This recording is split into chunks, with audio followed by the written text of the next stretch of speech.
If you ask anybody that try to sell their own home, they'll tell you that as soon as they put the for sale by owner sign up, they're bombarded by calls. But unfortunately, those calls are not from prospective and potential buyers, but rather from real estate agents trying to get the listing. Obviously, the idea of not having to pay a realtor a commission is very attractive to home sellers, but because of all the issues involved in the home selling process, it can become a challenge when trying to sell your own home. So the key then becomes you need to be prepared and really have a game plan in place for every step of the home sale. This is what the video is going to be about. It's going to give you the step-by-step game plan that you need to sell your home on your own and to make sure it's successful and profitable every step of the way.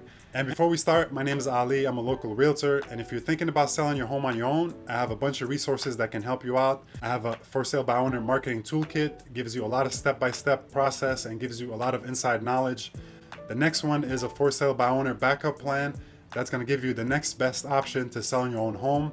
And finally, if you just want some advice, talk strategies, or have any questions, feel free to reach out. You can schedule a call with me. I'd be happy to help. All the information and links are going to be in the description box below.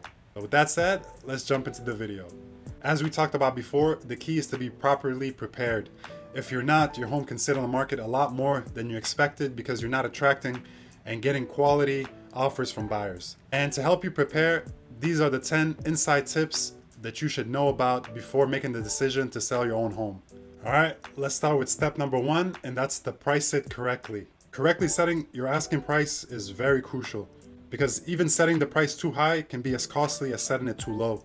Because really in the end, real estate agents don't set the price, homeowners don't set the price. It's really the buyers that ultimately set the price of what they want to pay. So if you want to make your house more attractive, you have to really compare the features, what's out there, your competition, what has sold in the last few months, what's selling, what's not selling, what has expired for being too high. You need to visit other homes that are for sale to see the competition. There is a lot of factors than emotional pricing because then it will lead you to having your home sit on the market for a lot longer than you want. And that could really hurt you because buyers now, if they see it's been sitting on the market for 30, 60 days, they're gonna think something's wrong with it because they think if nobody bought it yet, something has to be wrong with it.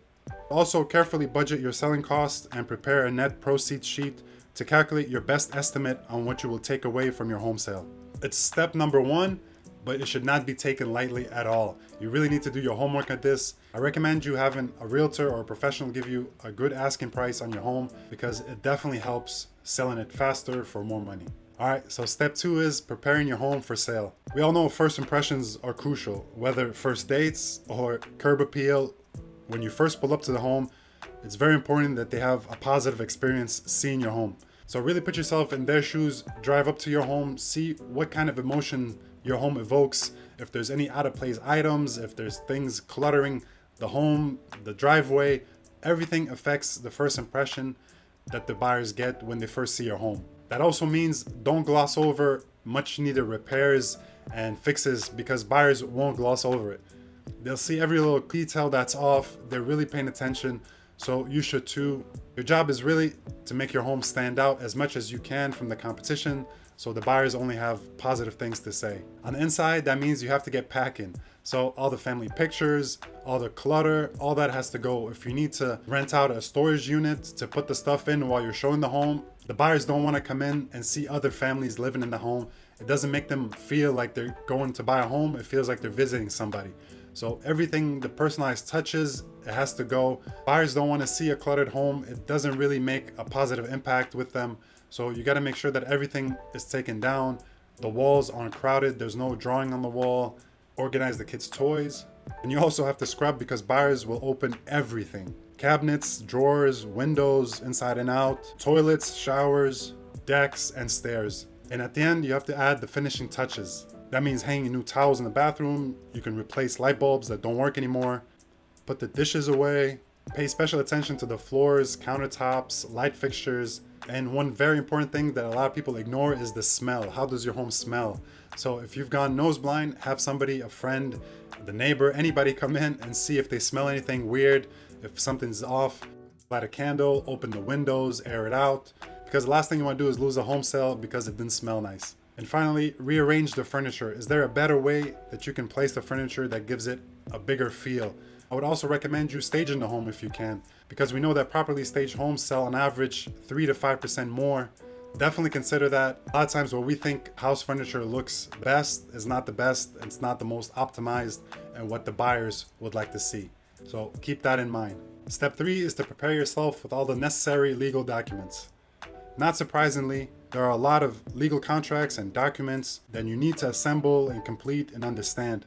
And for legal documentations, you're going to need a seller's disclosure, mortgage payoff, plot plan, purchase contract, deposit receipt, personal property, closing and settlement documents, exclusion list. These are some of the documents that you're going to need to have on hand so there's no surprises when it's time to sell.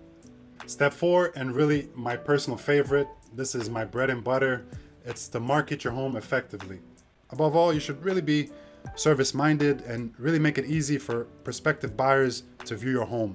And really be ready to give qualified prospects a tour of your home whenever possible and as soon as possible. Because you're not a marketing geek like me, you're not going to go out and create Facebook ads, YouTube ads, Google ads. I'm going to share 9 of my favorite marketing tips that are going to help you expose your home to the most number of people possible without breaking the bank. Number 1 is your home is for sale, so you need to tell everybody on social media and by word of mouth. This is one aspect that you have at your fingertips. We all have Instagram, Facebook, Twitter, anything at our disposal, so make sure that you put the word out and everybody in your surrounding knows that your home is for sale. Number 2 is you post a live video walkthrough of your home at least twice a week. It's going to create a better experience for them than pictures ever will. So make sure you go out there and at least film your home as best as you can. Number 3, which I see so many for sale by owners doing this mistake, is not having a professional photographer taking pictures of their home. Pictures are crucial to inviting and having somebody interested in your home. So make sure it's not just iPhone picture quality. Have somebody that's qualified and a professional photographer take high quality pictures of your home. That's definitely going to attract more buyers to it. Number 4 is make sure you tag your friends and coworkers that your home is for sale on Facebook, Instagram, or other social media platforms. Share the highlights of your home, what you love about the home, something that's special that people might not know.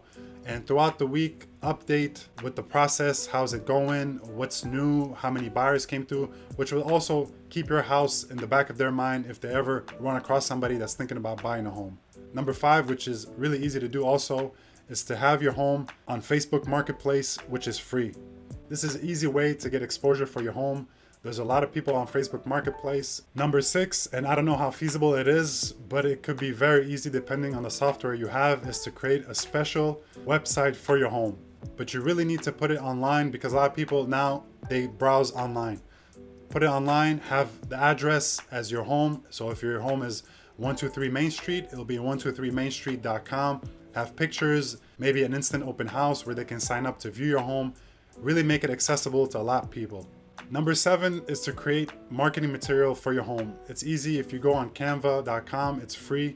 And you really want to create brochures, flyers, postcards that you're going to really blanket the neighborhoods with so people know that, hey, there's a house for sale and it's available. Number 8, which is another great option, is to mail 100 just listed flyers or postcards to the neighbors around you. This is really going to get the ball rolling and have them know that there's a house coming up, and if they have anybody that they know, they might refer them to you, and that way you can get easy buyers for your home. Number 9 is to hold open houses. I mean, this is a traditional way of selling a home. It's not always effective, but it can produce some results.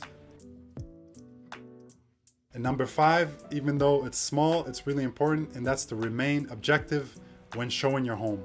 You really need to keep your emotion out of the sale of your home.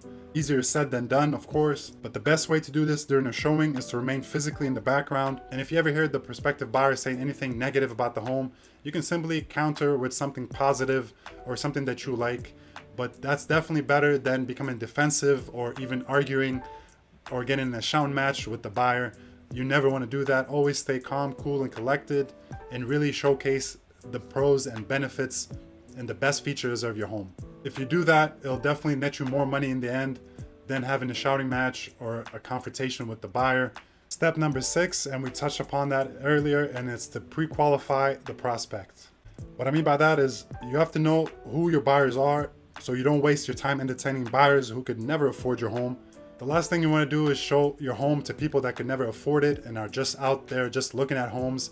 So you have to make sure you have a way of pre-qualifying your buyers to know exactly that they can afford it, they're interested, so you don't waste your time showing your homes to buyers that can never afford it, which can be very, very frustrating to you. Step 7, which is huge when selling your home, is to negotiate effectively and knowingly. There's definitely many details to resolve before the sale of your home can be considered final, like the price, the terms, the inspections, possession date, buyer concerns and objections. Make sure you fully understand the contract that you have drawn up. The contract should also be thoroughly inspected by a real estate attorney.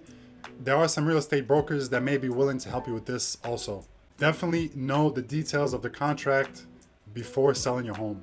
Step number 8, and we just mentioned it, and that's to know the buyer. That means the objective during negotiation is to control the pace and set the duration. What I mean by that is you should try to determine the motivation of your buyer. Does he or she need to move quickly? Do they have enough money to pay your asking price? Do they have an agent helping them with the purchase? Knowing all these and more in negotiation is going to help you really get what you want and really get the upper hand. And one thing I want to mention, that if they are working with a real estate agent, that really puts you at a disadvantage because you're going against a professional that's their job.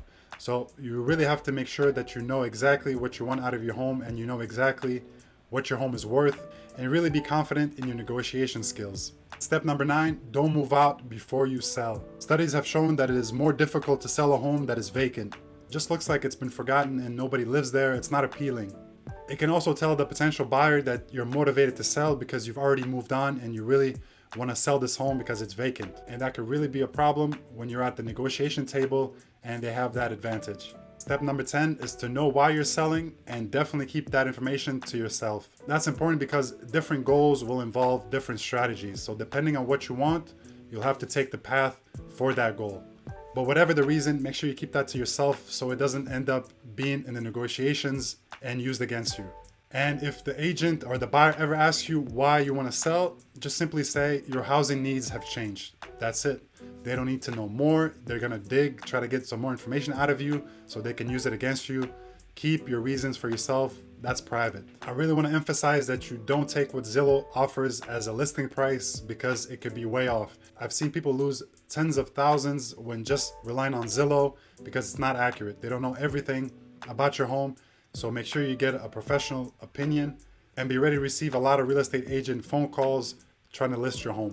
If you need help with strategies, or maybe it's a bit too much selling on your own, I'm always free to help. Again, my information is going to be below. I have all the information and resources for you that's going to help you make a smooth transaction, and feel free to reach out to me. I'd be happy to help. With that said, I hope you have a smooth and profitable home sale, and I'll see you on my next video.